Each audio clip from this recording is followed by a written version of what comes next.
Hello students, we are back again with a new video on microorganisms, friend and foe. We have already discussed about the friendly microorganisms, their uses and how they play an important role in our lives in the earlier video. Here in this video, we shall discuss about the harmful microorganisms. They are very harmful in many ways. Some of the microorganisms cause diseases in human beings, plants and animals. And such disease-causing microorganisms are called as pathogens. So what do you mean by pathogens? Pathogens are the disease-causing microorganisms. And even some of them spoil food, clothing, leather, etc. So let us see in detail one by one.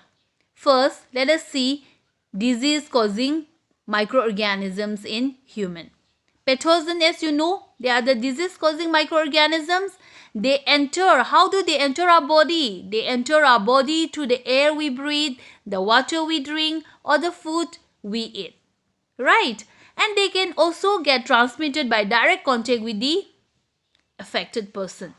That is, which we are suffering now, that is COVID-19, through direct contact. Or it can be carried through animals.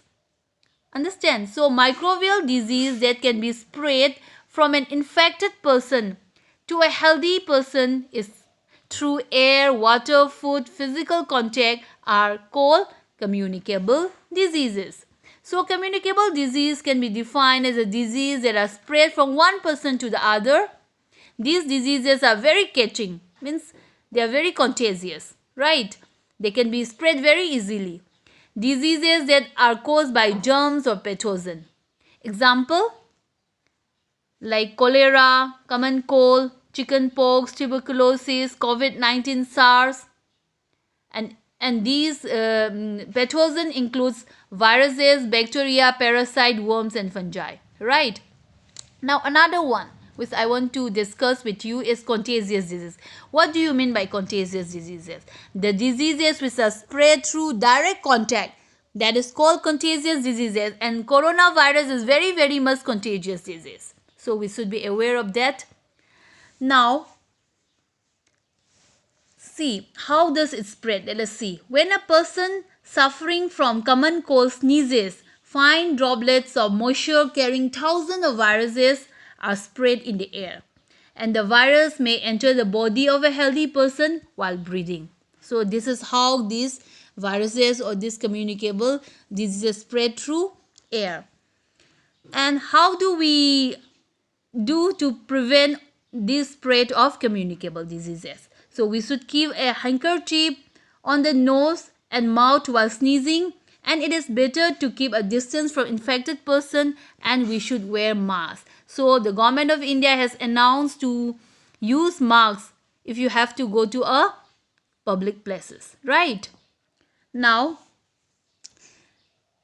let us see the carrier of disease causing microbes.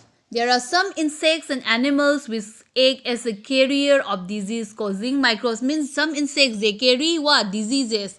Like housefly, which you can see in the picture, is one such carrier. The flies sit on the garbage and animal excreta, and pathogens stick to their bodies. When these flies sit on uncovered food, they may transfer the pathogen. So whoever eats the contaminated food is likely to get sick. So it is advisable always to keep the food covered. So this is how the flies act as a carrier of diseases, right? Another one is the mosquito. This summer season you might have experienced lots of mosquito bite also. And here, female Anopheles mosquito, which carries the parasite of malaria. So female Anopheles mosquito is responsible for the carrier of what? The parasite of malaria. Another one is the female Aedes mosquito, act as a carrier of dengue virus. Dengue is also very dangerous.